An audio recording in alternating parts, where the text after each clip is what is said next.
Hello buddies, welcome to toppers TNPSC. இந்த வீடியோவில் நம்ம என்ன பார்க்க போகிறோம் அப்படின்னு பார்த்தோம்னா, நான் முதல்வன் போட்டித் தேர்வுகள் பிரிவு நடத்துகிற ரயில்வேக்கும் பேங்கிங்க்கும் ஃப்ரீயாக கோச்சிங் சென்டர், அதாவது கோச்சிங் சொல்லி கொடுக்குறாங்க. அதற்கான என்ட்ரன்ஸ் எக்ஸாம் நடத்துகிறாங்க. அந்த என்ட்ரன்ஸ் எக்ஸாமில் மொத்தம் 1000 பேர்த்த தேர்ந்தெடுத்து அந்த 1000 பேர்த்துக்கு கோச்சிங் கொடுப்பாங்க. இந்த 1000 பேர்த்துக்கும் உணவு, தங்குமிடம் எல்லாமே இலவசமாக கொடுப்பாங்க. மொத்தம் 6 மந்த்து இந்த கோர்ஸு. வாங்க இந்த வீடியோக்குள்ளே போய் என்னென்னு பார்க்கலாம். முதல்ல Naan Mudhalvan competitive exam vertical is conducting entrance examination அதான் கொடுத்துருக்காங்க. Residential coaching for SSC comes railways and banking. SSC ரயில்வேக்கும் பேங்கிங் எஸ்எஸ்சி எக்ஸாமுக்கு நடத்துகிறாங்க. இது சென்ட்ரல் கவர்மெண்ட் எக்ஸாமு. இதற்கு 1000 கேண்டிடேட்ஸை சூஸ் பண்ணுறாங்க. எதற்கு அப்படின்னு பார்த்தோம்னா, இவங்க தமிழ்நாட்டில் மட்டும் இருக்கிறவங்க, நேட்டிவ்ஸ் தமிழ்நாட்டில் இருக்கிறவங்க, தமிழ்நாட்டை சேர்ந்தவங்களுக்கு மட்டும்தான் இது நடத்துகிறாங்க. To provide a free coaching, food உணவு, தங்கும் இடம், அப்புறம் ஸ்டடி மெட்டீரியல்ஸ் இதெல்லாம் ஃப்ரீயாக கொடுத்துருவாங்க. இது யாருக்குன்னு பார்த்தோம்னா, மொத்தம் 1000 பேர் என்ட்ரன்ஸ் எக்ஸாம் வச்சு அதில் 1000 பேர்த்த ரேங்கிங் படி செலக்ட் பண்ணுவாங்க. அந்த ரேங்கிங் படி செலக்ட் பண்ணுறவங்களுக்கு தான் இந்த ஃபுட்டு, தங்குமிடம் எல்லாமே இலவசமாக கிடைக்கும். இதை மேற்கொண்டு பார்க்கலாம். இதில் என்ன கொடுத்துருக்காங்கன்னா, கேண்டிடேட்ஸ் கேன் அப்ளை எய்தர், அதாவது ஏதாவது ஒன்று எஸ்எஸ்சி, ரயில்வே அல்லது பேங்க் எக்ஸாம் கோச்சிங், இது ரெண்டில் ஏதாவது ஒன்று தான் கேண்டிடேட் தேர்ந்தெடுக்கிற மாதிரி இருக்கும் அப்படின்னு சொல்லியிருக்காங்க. இதை எங்கே தேர்ந்தெடுக்கணும் அப்படின்னு பார்த்தோம்னா, அவங்க அப்ளிகேஷன் ஃபார்மு கொடுத்துருப்பாங்க. அந்த அப்ளிகேஷனில் இதை தேர்ந்தெடுக்க சொல்லியிருப்பாங்க.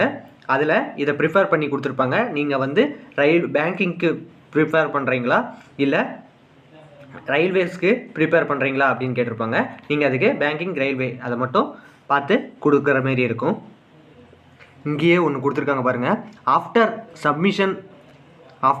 Submission application request for changing entrance test SSC comes railway to banking. அதாவது நீங்கள் சப்மிட் பண்ணதுக்கு அப்புறம் ரயில்வேக்குள்ளேருந்து பேங்கிங்க்கு மாற்றுறேன் அப்படின்னாலும், பேங்கிங்லேருந்து ரயில்வேக்கு மாறணும் அப்படின்னாலும் அது முடியாது. வில் நாட் பி கன்சிடர்டு அப்படின்னு கொடுத்துருக்காங்க. அதை அப்படி மாற்ற முடியாது அப்படின்னும் இதில் தெளிவாகவே போட்டு கொடுத்துருக்காங்க.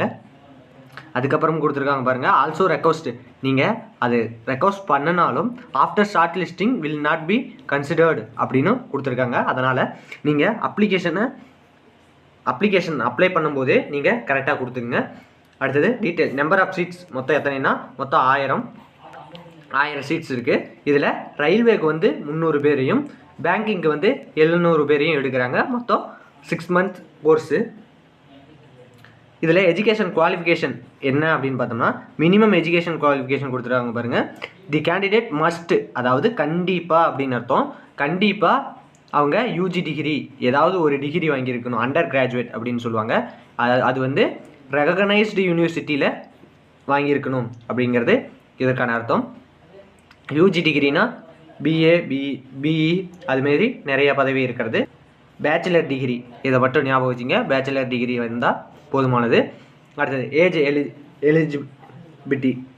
ஏஜ் எலிஜிபிலிட்டி என்னென்னு பார்த்தோம்னா, 1/8/2024. இதில் மினிமம் அவங்களுக்கு அந்த டேட்டு படி அவங்களுக்கு மினிமம் 21 வயசு, must have been born not later then 1/8/2003. இதில் பிறந்திருக்க கூடாது. அதாவது 2003க்கு மேலே இவங்க பிறந்திருக்கக்கூடாது. 1/8/2003க்கு முன்னாடியே இவங்க பிறந்திருக்கணும். மேக்ஸிமம் இவங்க அப்ளை பண்ணுற ஏஜ் மேக்ஸிமம் 29 இயர்ஸ் இருக்கணும். அதுக்கும் கொடுத்துருக்காங்க பாருங்கள். 2/8/1995 அதற்கு முன்னாடியும் பிறந்திருக்கக்கூடாது. அதாவது 2003க்கு மேலே பிறந்திருக்கக்கூடாது. 2004, அதாவது இதை எப்படி கணக்கில் எடுத்துக்கலாம் அப்படின்னு பார்த்தோம்னா, முதல்ல 2/8/2003 அப்படி இருந்தாலும் நீங்கள் இதற்கு எலிஜிபிள் கிடையாது. அதை ஞாபகம் வச்சுங்க. இதில் இந்த 29 இயர்ஸ் அப்படிங்கிறத நாட் இயர்லியர் தென், முன்னாடியே பிறந்திருக்கக்கூடாது அப்படின்னு அர்த்தம். 2/8/1995, அதாவது 1/8/1995 இதில் நீங்கள் பிறந்திருக்கக்கூடாது. இதற்கு முன்னாடி இருக்க டேட்டில் நீங்கள் பிறந்திருக்கக்கூடாது. அதாவது 31/7/1995 நீங்கள் இருக்கக்கூடாது. அதை ஞாபகம் வச்சுங்க. அடுத்தது ஏஜ் ரிலாக்ஸேஷன் கொடுத்துருக்காங்க பாருங்கள். 5 years ஏஜ் ரிலாக்ஸேஷன். அப்போ எஸ்சிஏ எஸ்டி அவங்களா இருந்தால், அந்த கம்யூனிட்டியை சேர்ந்தவங்களாக இருந்தால் அவங்களுக்கு 2/8/1990 வரைக்கும் மேலே சொன்னோம் பார்த்தீங்களா, இந்த 1995 அப்படின்னு, இது 1990 வரைக்கும் அவங்களுக்கு டைம் இருக்குது. இது வந்து ஏஜ் ரிலாக்ஸேஷன். இந்த ஏஜ் ரிலாக்ஸேஷன் எதற்கு கொடுக்குறாங்க அப்படின்னு பார்த்தோம்னா, சம்டைம்ஸ் நிறைய பேர் வந்து நிறைய டைம் வந்து இந்த எக்ஸாம் வந்து நடத்தியிருக்க மாட்டாங்க. அதற்காக சேர்த்து தான் இந்த ஏஜ் ரிலாக்ஸேஷன் கொடுக்குறாங்க. எஸ்சி எஸ்டி எஸ்சிஏ இவங்க 3 பேர்த்துக்கும் ஏஜ் ரிலாக்ஸேஷன். அதாவது எஸ்சி எஸ்டி எஸ்சிஏ இவங்க 3 பேரும் 2/8/1990 இந்த டேட் ஆஃப் பர்த் மற்றும் அதற்கு மேலே இருந்தால் இவங்க எலிஜிபிள். அடுத்தது பிசி எம்பிசி டிஎன்சி பிசிஎம் இவங்கெல்லாம் 3 years, அதாவது 2/8/1992 மேலே இருந்தால் இவங்களும் அப்ளை பண்ணலாம். ஆனால் இதற்கு முன்னாடி தான் இருக்கக்கூடாது. அடுத்தது பிடபிள்யூடி ஜென்ரல் கேட்டகரிக்கு 10 வருஷம் கொடுத்துருக்காங்க. மஸ்ட் ஹாவ் அப்படின்னா கண்டிப்பாக அதற்கு முன்னாடி பிறந்திருக்கக்கூடாது. 1985க்கு முன்னாடி பிறந்திருக்கக்கூடாது. பிடபிள்யூடிக்கும் அப்படியே தான் இருக்குது. அடுத்தது பிடபிள்யூடி எஸ்சி எஸ்சிஏ எஸ்டி இவங்களுக்கும் இங்கே 1980 கொடுத்துருக்காங்க. இந்த ஏஜ் ரிலாக்ஸேஷன்லாம் பார்த்துக்குங்க. அடுத்தது நோட்டிஃபிகேஷன் இம்பார்ட்டன்ட் டேட்ஸ் கொடுத்துருக்காங்க பாருங்கள். டேட் ஆஃப் நோட்டிஃபிகேஷன் 8/6/2024, அதாவது 8ஆம் தேதியே வந்துருந்துச்சு. அடுத்தது கமென்ஸ்மெண்ட் ஆஃப் ஆன்லைன் அப்ளிகேஷன் வந்து அன்னைக்கு ஓப்பன் ஆயிடுச்சு. இப்போ last date of submission application date வந்து 23/6/2024. ஹால் டிக்கெட் எப்போ இஷ்யூ பண்ணுவாங்கன்னு பார்த்தோம்னா 9/7/2024 இஷ்யூ பண்ணிடுவாங்க. எப்போ எக்ஸாம் அப்படின்னு பார்த்தோம்னா 14/7/2024 ஜூலையில் தான் எக்ஸாமு. அடுத்தது application fees for entrance exam ₹1 கூறும் யாருக்கிட்ட இருந்தும் வாங்கலை. நீங்கள் இது ஃப்ரீ தான், முழுக்க ஃப்ரீ தான். அடுத்தது என்ட்ரன்ஸ் எக்ஸாம் சென்டர்ஸ் எங்கன்னு பார்த்தோம்னா examination in all 38 districts of Tamil Nadu. இதில் இருக்க 38 டிஸ்ட்ரிக்ட் தமிழ்நாட்டிலுக்கும் இந்த என்ட்ரன்ஸ் எக்ஸாம் டெஸ்ட்டு நடக்கும். இன்னொன்று கொடுத்துருக்காங்க பாருங்கள். 38 டிஸ்ட்ரிக்ட்ஸு. அவங்க அப்ளிகண்ட் வந்து நம்ம அப்ளை பண்ணுறவங்க வந்து நம்மளோடைய ஓன் எக்ஸ்பென்ஸில் தான் நம்ம போய் எக்ஸாம் எழுதிட்டு வர மாரி இருக்கும். அடுத்தது patterns of SSC and railways question paper எப்படி இருக்கும் அப்படின்னு கொடுத்துருக்காங்க. இதுதான் எக்ஸாம் பேட்டர்னு.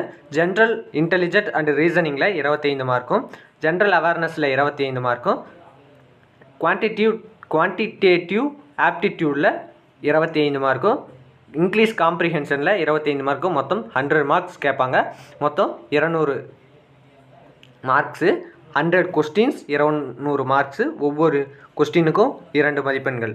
இதை ஞாபகம் வச்சுங்க. மொத்தம் டைம் வந்து 1 மணி நேரம். 1 hour and 20 minutes for candidate eligible for scribe அப்படின்னு கொடுத்துருக்காங்க. அதுக்கப்புறமும் கொடுத்துருக்காங்க பாருங்கள். இந்த கொஸ்டின் பார்ட்ஸ் ஏபிடி இந்த ஜென்ரல் இன்டெலிஜென்ஸ் இதுவும், ஜென்ரல் அவேர்னஸும் மற்றும் இங்கிலீஷ் காம்ப்ரிஹென்ஷன் இது எல்லாமே டிகிரி கிராஜுவேஷன் லெவலில் இருக்கும். இந்த குவான்டிடேட்டிவ் ஆப்டிடியூட் மட்டும் 10th ஸ்டாண்டர்ட் லெவலில் இருக்கும் அப்படின்னு சொல்லி கொடுத்துருக்காங்க. அடுத்தது சிலபஸ் கொடுத்துருக்காங்க. இதை படித்து பார்த்துக்குங்க. சிலபஸ் ஜென்ரல் அவேர்னஸ் ரீசனிங்கில் என்னென்ன கொடுத்துருக்காங்க அப்படிங்கிறத. அடுத்தது general awareness questions this compound aimed to testing the candidate general awareness environment around application சொசைட்டியை பற்றி கேட்பாங்க. கரண்ட் ஈவெண்ட்ஸு என்னென்ன அப்படிங்கிறது, சயின்டிஃபிக் ஆஸ்பெக்டில் என்னென்ன இருக்குது அப்படிங்கிறதெல்லாம் கேட்பாங்க. அடுத்தது இந்தியா மற்றும் நெய்பரிங் கண்ட்ரிஸ் அதை பற்றியும், மற்றும் history, culture, geography, economy, polity and scientific research இதை பற்றி எல்லாமே கேட்பாங்க ஜென்ரல் அவேர்னஸில். அடுத்தது குவான்டிடேட்டிவ் ஆப்டிடியூடில் என்னென்ன கேட்பாங்க அப்படின்னு பார்த்தோம்னா டிசைன் டு டெஸ்ட்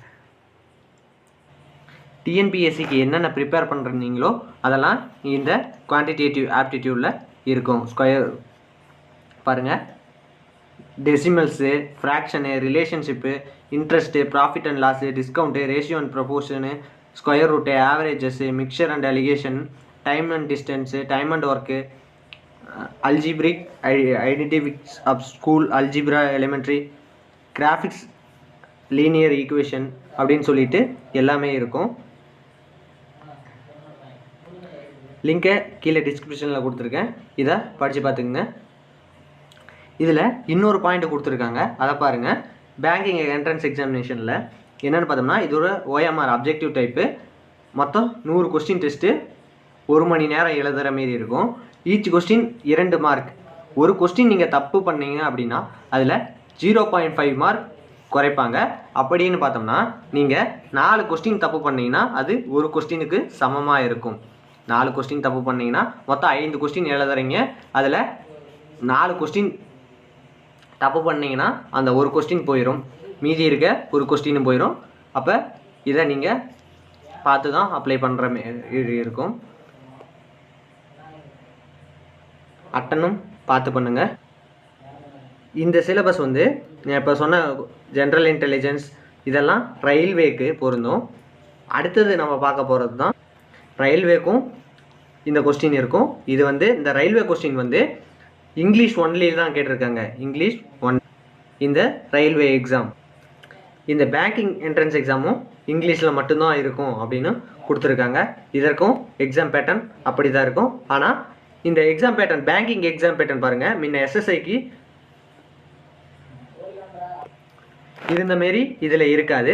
இதில் எக்ஸாம் பேட்டர்ன் என்னென்னு பார்த்தோம்னா, இங்கிலீஷ் லாங்குவேஜ் முதல்ல இது வந்து பேங்கிங் கொஸ்டின் பேப்பர் பார்த்துக்குங்க, இது இங்கிலீஷில் மட்டும்தான் இருக்கும், அதை பார்த்துக்குங்க. குவான்டிடேட்டிவ் ஆப்டிடியூட் இருக்கும், ரீசனிங் அண்ட் எபிலிட்டி இருக்கும், எக்கனாமி அண்டு பேங்கிங் அவேர்னஸ் இதுவும் இருக்கும். இதற்கும் 1 மணி நேரம் தான். ஆனால் அந்த இங்கிலீஷ் லாங்குவேஜுக்கு மட்டும் 50 மார்க்கு, மற்ற குவான்டிடேட்டிவ் ஆப்டிடியூடுக்கு 60 மார்க்கு, 30 கொஸ்டின் 60 மார்க்கு, ரீசனிங் எபிலிட்டிக்கும் 30 question 60 mark, economy and banking awareness இதற்கு 15 கொஸ்டின் 30 மார்க்கு, மொத்தம் 200 மார்க்கு 100 கொஸ்டின். இதை ஞாபகம் வச்சுங்க. இதற்கு சிலபஸ் பாருங்கள், simplification, profit and mixture alligation. நீங்கள் டிஎன்பிஎஸ்சிக்கு என்ன படிச்சிங்களோ அது வந்து குவான்டிடேட்டிவ் எபிலிட்டியில் இருக்கும். ரீசனிங்னு பார்த்தோம்னா logical reasoning, alphabetic series, ranking and directions இதெல்லாம் எஸ்ஐ சிலபஸ். டிஎன்பிஎஸ்சி எஸ்ஐ சிலபஸில் என்ன இருக்கும். நீங்கள் இதில் ஒன்று ஞாபகம் வச்சுங்க. இப்போ பேங்கிங்க்கு இங்கிலீஷ் தமிழ் இரண்டுமே இருக்குது. ஆனால் என்ட்ரன்ஸ் எக்ஸாம் பொறுத்த வரைக்கும் இங்கிலீஷ் ஒன்லி, இதில் இங்கிலீஷ் ஒன்லி தான். அடுத்தது இங்கிலீஷ் லாங்குவேஜ் ரீடிங் காம்ப்ரிஹென்ஷன் கொடுத்துருக்காங்க, cloze test, para jumbles, word usage, word swap, fill in the blanks, error detection, error spotting, paragraph completion, one word substitution, miscellaneous இது எல்லாமே English. இதெல்லாம் ரொம்ப ஈஸியாக இருக்கும், 10th ஸ்டாண்டர்ட் லெவலில் தான் இருக்கும், நீங்கள் ஒன்றும் கவலைப்பட வேணாம். அடுத்தது எக்கனாமி அண்டு பேங்கிங், நீங்கள் டிஎன்பிஎஸ்சிக்கு படித்தது இதுக்கு போதும் அப்படின்னு நினைக்கிறேன். Current affairs, general knowledge and static awareness. Static அப்படின்னா நிலையானது அப்படிங்கிறது புக்கில் இருக்குது, அது மட்டும் போதும். ஜென்ரல் நாலேஜ் அப்படின்னா ஜிகே. இந்த கரண்ட் அஃபேர்ஸ் அப்படிங்கிறது பார்த்தீங்கன்னா நீங்கள் லாஸ்ட்டு 6 மந்த் அதுவே போதுமானது. அதில் என்னென்னா எக்கனாமியை மட்டும் படிச்சுட்டு போங்க, எக்கனாமியை மட்டும் படிச்சுட்டு போனீங்கன்னா அதுவே போதுமானது. ஃபினான்ஷியல் அவேர்னஸும் அதுவே போதுமானது. பேங்கிங்கை பற்றி என்ன, பேங்க் ரிலேட்டட் கொஸ்டின் நிறைய இருக்கும். இதெல்லாம் 11th எக்கனாமியில் பேங்கிங் அப்படின்னு ஒரு பாடம் இருக்கும், அதில் படிச்சிங்கனாவே இதை ஈஸியாக படித்து முடிச்சிடலாம். இதோட இந்த வீடியோ முடியுது. இந்த வீடியோ பிடிச்சிருந்தா லைக் பண்ணுங்கள், ஷேர் பண்ணுங்கள், சப்ஸ்கிரைப் பண்ணுங்கள். நன்றி.